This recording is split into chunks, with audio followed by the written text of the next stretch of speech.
திருடாங்கூரா எதுவும் மாட்டிக்கிட்டாரோ? போய் பாப்போம். ஆஹா, இது அது இல்ல. ஐயோ, ஐயா எஸ்கேப் ஆயிட்டாரு, நம்ம சிக்கிட்டமே. அன்னைக்கு மெட்ராஸ்ல கையில பிராந்தி கிளாஸோட பார்த்தவங்களாச்சு. இப்ப ஐயாட்ட போட்டு விட்டா நம்ம சோழியே முடிஞ்சு போவோம் சாமி. இப்படியே நகன்ற வேண்டியது. ஐயா, இங்க வாடா. கூப்பிட்டீங்களா ஐயா? யாருன்னு தெரியுதுல்ல, மெட்ராஸ்ல பார்த்தோம்ல. நான் முதல்ல இவரதானே பார்த்தேன்.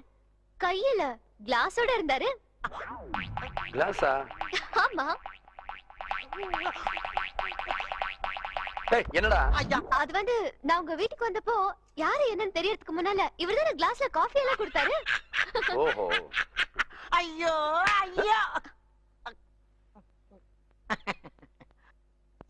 கொஞ்சம் ஓவரா தான் போயிட்டோமோ.